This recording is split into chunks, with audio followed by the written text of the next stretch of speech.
This is STDR Stories, episode 5 with Lauren, Bubbly, and Blue. Herpes could never. Herpes could never break me, could never again make me feel less of. Herpes can't take my sexy away from me. Herpes does not take my worth away. Herpes does not devalue me.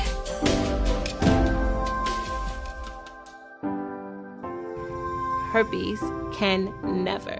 Hi, my name is Shayna Singleton, aka the Herpes Goddess, and yes, having me is a big flex. I am the founder of Herpes Can Never, growing the largest herpes awareness platform of over 283K because I inspire people to love themselves more.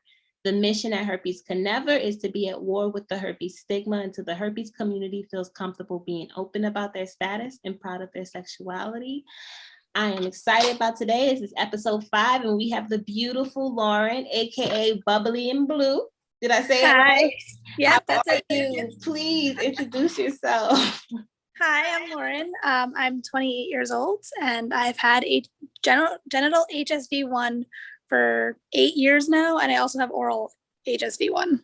Okay, so no HSV2, just HSV1. Nope, I'm just riddled with HSV1. Okay, I don't mean to say yay like that. Yeah, I know.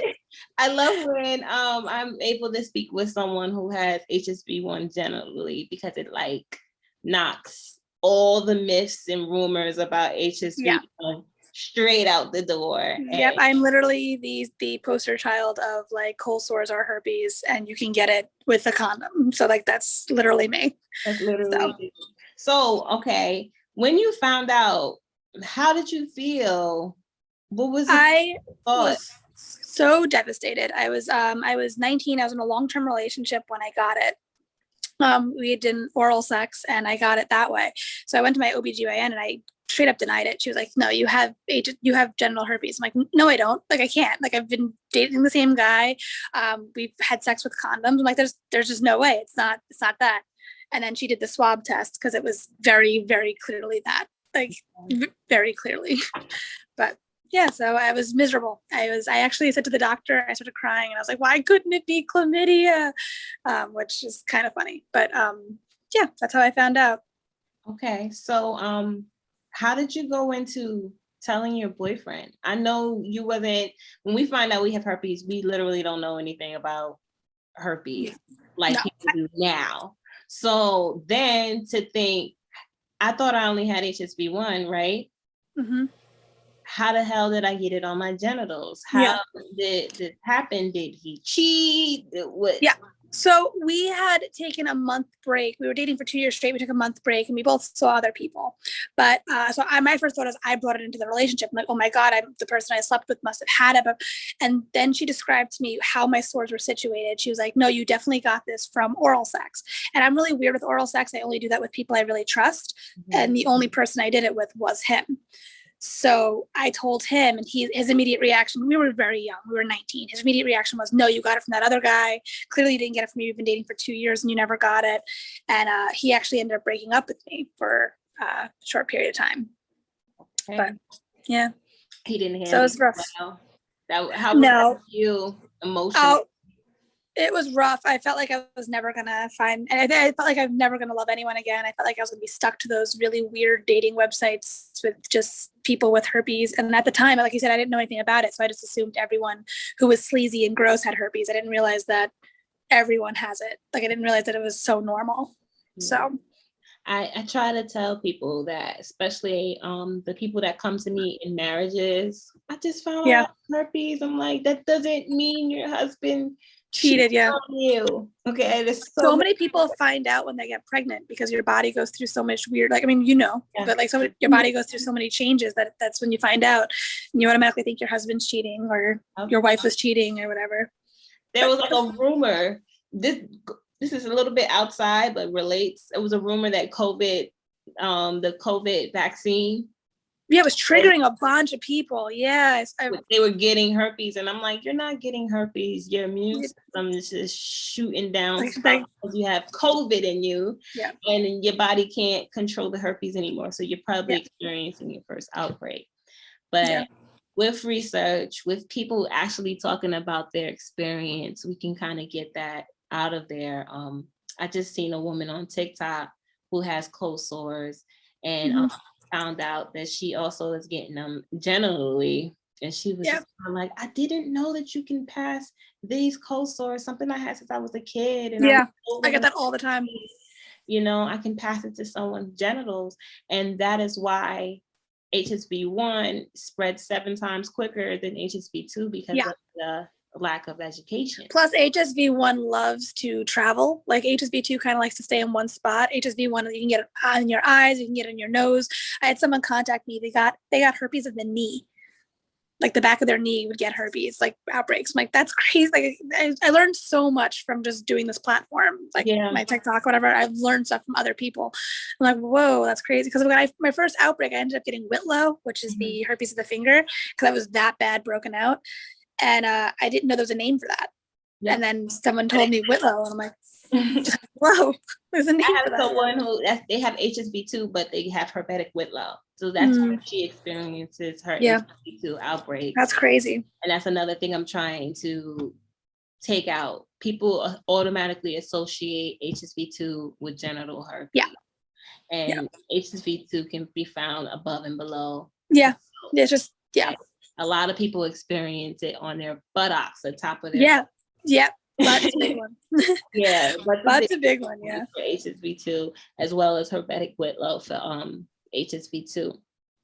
But how did you get yourself through it? Like, what was your process getting out of the herpes stigma, out of the shame, and so much you just comfortable talking about herpes now? So it started, the first couple of years were rough. Like I said, I didn't have a very good support system. My family wasn't very, I never told my family. They're the only people who don't know, which I know I'm playing the roulette game every time I do one of these videos or anything like that. I know they'll find out eventually, but it's whatever. But I started telling friends, and I started getting more open with that. And then I started having partners and disclosing to partners, and more people were accepting of it. And I was like, okay. But the real push for me to come out of the herpes closet, I had an ex who tried to blackmail me. And I was like, really, my biggest fear was someone in my friend group finding out that I didn't want them to. And I'm like, they're talking about it anyway. Why don't I just tell them my story? So they're talking about it on my terms, not on someone else's. So I ended up coming out to all my extended friends, my whole friend group. And then after that, it just I started a Reddit page. I started talking about it more and more. And then I started talking about that Reddit page to my friends. And then I started the TikTok. And then after that, it's just been game over. Like, I don't care anymore. Okay. So it was a process. It took time. But like I said, if you have a better support system, I know once I started telling more people and started opening up, I felt more comfortable talking about it. It's like getting over that initial hurdle of talking about it to people is like that. Yeah. What is stopping you from talking to your family about it? So my mom, so in the beginning, it's kind of one of those things where it's been not a secret, but it's been not talked about for so long that now there's no point in talking about it. When I first got diagnosed, my mom's a little bit on the conservative side when it comes to sex stuff. And I don't think I could have handled her judgment. She would have been a little judgy, not in a bad way. We just have very different viewing points on sex. And I felt like at that time I was so depressed that I couldn't deal with someone being slightly judgmental. Like if someone was just a little bit judgmental, I would have sent me into a spiral. Yeah. So the first couple of years I didn't mention it to her just because I couldn't deal with the backlash. Okay. Now I wouldn't care. Now I joke about it. Now I have the TikTok about it, but it's just one of those things where it's like, it hasn't come up. So I haven't said anything. My sister knows.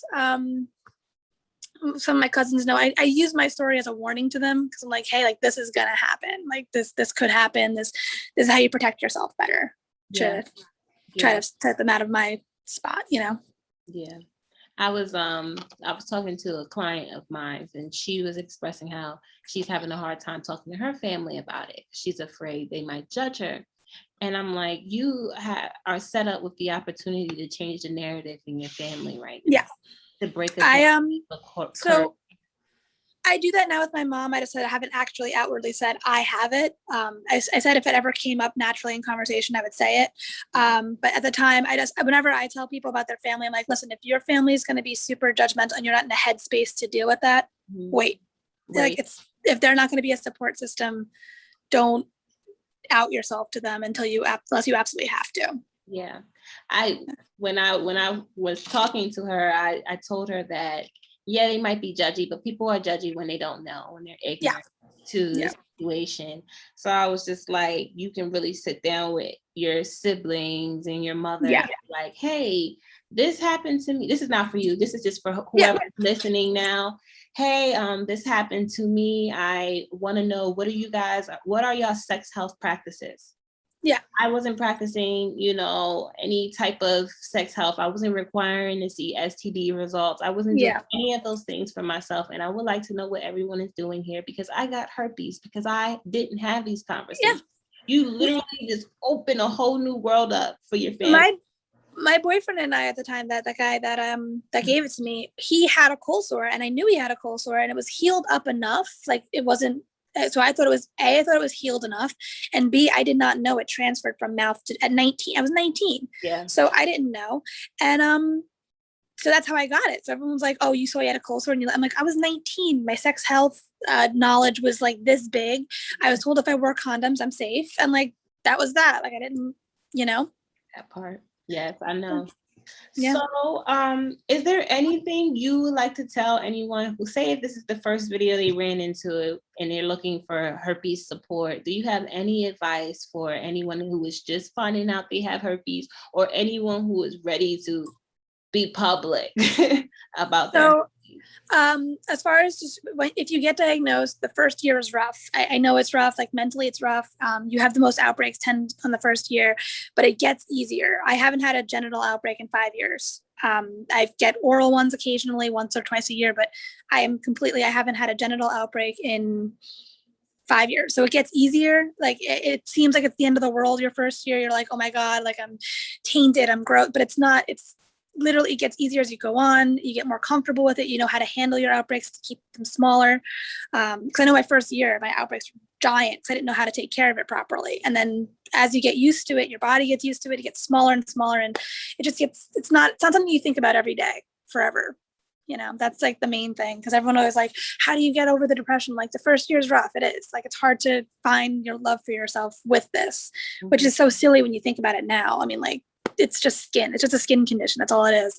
But sounds crazy for your first year, because I know it's like the end of the world, but it's not. It's not. Also, disclose, like tell people, like you don't know if they're not going to accept you unless you ask. Like don't, because I have so many people who reach out to me on my DMs and they're like, oh, well, no one will love me. I'm like, did you try? And they're like, no. I'm like, well, then how do you know? Like, they might have it too. Like, you don't know until you try. Yeah. So I also tell people, do you love yourself? Yeah. That's a big one. Yeah, definitely. You have to become comfortable with yourself before you go out and find other people, because it's a tall order to ask somebody else to accept you when you haven't accepted you. It's a tall order to ask someone else to love you if you haven't loved you. The only type of person you'll end up attracting then is a narcissist and a manipulator. Yeah. Or he'll use it against you in a fight. Yeah. Yeah, like rejection is gonna come whether you accepted your herpes or not. The other thing too, ego and not the spirit. For new diagnoses now, it's catch-22, because they're talking about the cure coming out. So I have a lot of people who are getting diagnosed now, going on the subreddits and seeing that there is a cure in the making, and they hyper focus on that cure. And I keep trying to remind people, like, it's science. It may not work for everyone. It may not work for both strands. It may not be readily available to the public. It may take years. It might lose funding. So don't be hyper focused on that cure. I almost feel thankful that when I was diagnosed, the cure was nowhere to be found, because it made me actually love myself with herpes, rather than be hyper focused on like, oh, well, if I don't date for 5 years, I'll get the cure, and then I'll just be cured and everything will be back to normal. So just don't hyper focus on that. Like it's a great if it comes out good, but like don't hyper focus on that. And if I had anything to say about that is, you're cured, but you're still going to have the same problems that you had. Yeah, 100%. Like what your herpes does, it brings things to the surface, all the areas in which you lack self-love. It's a great opportunity to heal. Herpes for me put me on a path to self-discovery. Fantastic. Yeah, me too. Yeah, 100%. So it's people who are focused. I know there's people, the cure. Constantly. Well, the problem is have you heard about the cure? I'm like, I don't know about a cure. I don't know about a cure. I'm like, I don't either. I got into a fight with someone on Reddit because they were like, oh, all the herpes influence pages never talk about the cure. I'm like, that's because we learned how to like deal with our diagnosis. And most of us who have their TikToks and the forums for it, all of us have had it for so long that it's like, guys, like when we were diagnosed, there was no cure. Like we just had to learn how to deal with it. And like, it's almost better that way, I feel like, because now if a cure comes up, that's great, like cool. But if it doesn't, I'm fine either way, you know? Because I have this one girl, she like was messaging me and she was like, yeah, but once the cure comes out, I'm like, yeah, but like, what if it gets delayed another 5 years? Now you're going to be miserable for an additional 5 years. Like just deal with it now. If the cure comes out, great. If it doesn't, okay, you still love yourself at the end of the day. So it's good. But yeah. Wow.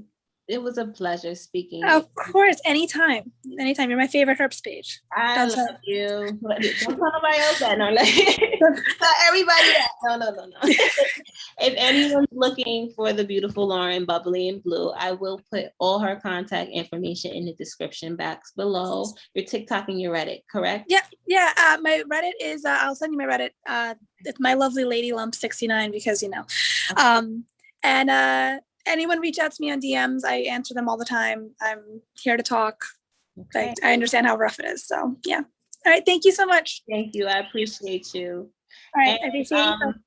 If you guys are seeing this video, like, subscribe, and share. Support is free. We need you. We love you. And if you're looking for me as well, my information will be in the description box. Peace, love, and light. And remember that herpes could never.